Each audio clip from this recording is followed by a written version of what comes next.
మీ పిల్లలు maths science లో dull గా ఉన్నారా? 100% మార్క్స్ కావాలంటే ఆన్లైన్ ట్యూషన్ ట్యుటోరిక్స్ లో జాయిన్ అవ్వండి. ఇజ్రాయెల్‌లో అమెరికా దౌత్య కార్యాలయం పైన ఇరాన్ దాడి ఇప్పుడు రాజకీయంగా ప్రకంపనలు సృష్టిస్తోంది. అమెరికాకి సంబంధించినటువంటి ఆస్తులపైన గానీ, అమెరికాకి సంబంధించిన సైన్యం పైన గానీ ఎలాంటి దాడి జరిగినా చాలా సీరియస్‌గా అగ్రరాజ్యం రియాక్ట్ అవుతుందనేటువంటి పేరు అందరికీ ఉంది. అలానే ఈ అగ్రరాజ్యం రియాక్షన్ పైన ఇప్పుడు ఎటువంటి విశ్లేషణలు వస్తున్నాయంటే ఏకంగా ఒక ట్వీట్ చేసింది అగ్రరాజ్యానికి సంబంధించినటువంటి అంబాసిడర్ టీమ్. ఆ ట్వీట్ ప్రకారం ఈ టెల్-అవీవ్‌లో గానీ అలానే జెరూసలేంలో ఉన్నటువంటి అమెరికా దౌత్య కార్యాలయాల్ని ప్రస్తుతానికి మూసేస్తున్నట్టుగా ప్రకటించింది. కానీ సోషల్ మీడియాలో దీనికి కౌంటర్‌గా అసలు దౌత్య కార్యాలయం పూర్తిగా ధ్వంసమైనట్టుగా కొన్ని వీడియోలు హల్చల్ చేయడం ఇప్పుడు ఆసక్తికరంగా మారుతోంది. ఇది దౌత్య కార్యాలయం అంటే US embassy in Israel announce చేసినటువంటి ప్రకటన ఇది.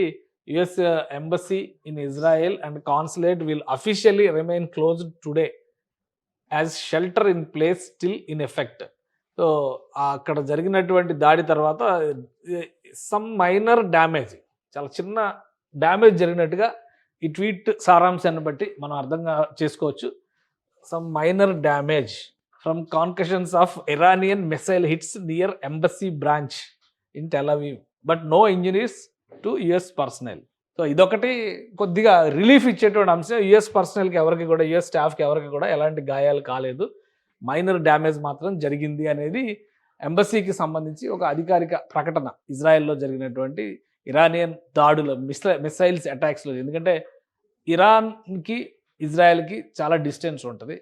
1200 కిలోమీటర్ల దూరం వెళ్ళేటువంటి క్షిపణుల్ని ప్రయోగించినట్టుగా ఇజ్రాయెల్ చెబుతుంది. ఒకసారి మనం మ్యాప్స్లో చూస్తే కనుక ఇది స్వరూపం, ఇది మొత్తం ఇది పశ్చిమాసియా. ఇరాన్ యాక్చువల్గా పశ్చిమాసియాలోకి రాదు. ఇది ఇరాన్ దేశం. ఇక్కడ నుంచి ఇజ్రాయెల్ ఈ కొనలో ఉంది. సో ఇక్కడికి అటాక్స్ జరిగేటువంటి మధ్యలో ఇరాక్ మీదుగా, సిరియా మీదుగా జరగాల్సిన అటాక్ జరుగుతుంది.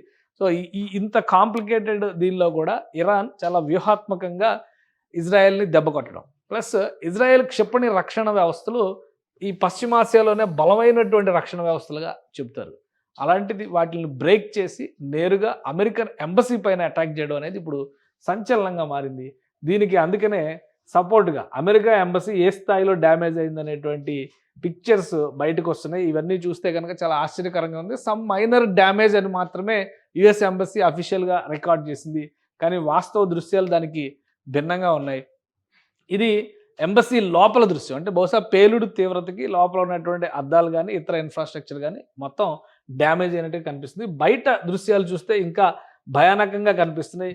దగ్గరలో జరిగినటువంటి దాడి అని చెప్పింది. అంటే ఆ చుట్టుపక్కల కనిపిస్తున్నటువంటి భవనాల దుస్థితి చూస్తే కనుక చాలా క్లియర్గా అర్థమవుతుంది. ఇది ఏ స్థాయిలో జరిగినటువంటి దాడి అనేది చాలా క్లియర్గా అర్థమవుతుంది. ఇది ఇరానియన్ క్షిపణులు ఆ ప్రాంతం పైన చేసినటువంటి అటాక్, ఆ సమయంలో తీసినటువంటి దృశ్యాలు ఇవన్నీ కూడా వైరల్ అవుతున్నాయి. సో ఈ వైరల్ అవుతున్నటువంటి దృశ్యాలకి తోడు ఆ బయట దృశ్యాలు చూస్తే కనుక ఇది the more the Islamic regime fires at residential buildings in Tel Aviv, Jerusalem and Israel, the faster US joins the fight అంట. ఇది వాళ్ళు పెట్టిన ట్వీట్. అంటే ఎంత వేగంగా వీళ్ళు ప్రజావాసాలపైన, జనావాసాలపైన అటాక్స్ చేసినా టెల్-అవీవ్లో, జెరూసలేంలో, అలాగే యుఎస్కి సంబంధించినటువంటి ఆస్తులపైన దాడులు చేసినా అంత త్వరగా అమెరికా ఈ యుద్ధంలో దిగడానికి మార్గం సుగమం అవుతుంది అనేటువంటి స్టేట్మెంట్స్ ఇస్తున్నారు. సో ఇది టెల్-అవీవ్లో ఉన్నటువంటి ఎంబసీ. అంటే మెయిన్ ఇజ్రాయెల్కి ప్రధానమైనటువంటి రాజధాని జెరూసలేం అనే వాళ్ళు క్లెయిమ్ చేసినప్పటికీ కూడా టెల్-అవీవే కీలకమైనటువంటి అధికారిక రాజధానిగా మనం చూస్తాం. కాబట్టి ఈ ప్రాంతంలో లొకేట్ అయిన ఉన్నటువంటి ప్రదేశంలోనే అటాక్స్ జరిగినాయి. ఈ అటాక్స్ జరగడానికి ముందర ఈ భవనం ఇది. చుట్టుపక్కల ఉన్నటువంటి కాంప్లెక్స్లు అలానే రెసిడెన్షియల్ భవనాలు అన్ని డ్యామేజ్ అయిన నేపథ్యంలోనే ఎంబసీ లోపల కూడా విధ్వంసం జరిగిందనేటువంటి అభిప్రాయాలు వస్తున్నాయి. కానీ చుట్టుపక్కల జరిగినటువంటి విధ్వంసం చిన్న డ్యామేజ్ లాగైతే కనిపించడం లేదు, చాలా పెద్ద డ్యామేజ్గానే చూడాల్సి ఉంటుందని చెప్పని చుట్టుపక్కల రిపోర్ట్ అయినటువంటి ఇవన్నీ అక్కడ లోకల్ మీడియాలో రిపోర్ట్ అయినటువంటి దృశ్యాలు.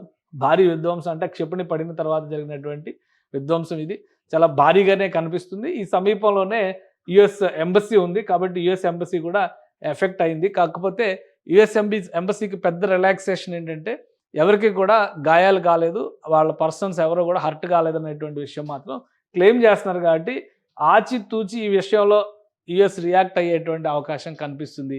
ఒకవేళ అదే జరిగితే కనుక, అంటే యుద్ధ రంగంలో కనుక అమెరికా దిగేటువంటి పరిస్థితే కనుక వస్తే కనుక ఇజ్రాయెల్ పరిస్థితి, ఇజ్రాయెల్కి బలం పెరుగుతుంది, ఇరాన్కి గండం వచ్చినట్టుగానే మనం చూడాల్సి ఉంటుంది. సో ఇరాన్ దీనికి కౌంటర్గా చేస్తున్నటువంటి ప్రకటనలు కూడా ఆసక్తికరంగా ఉన్నాయి. మా పైన దాడి జరిగితే పాకిస్తాన్ అణ్వాయుధాలు ప్రయోగిస్తుంది అనేటువంటి ఒక ప్రకటన చేసింది.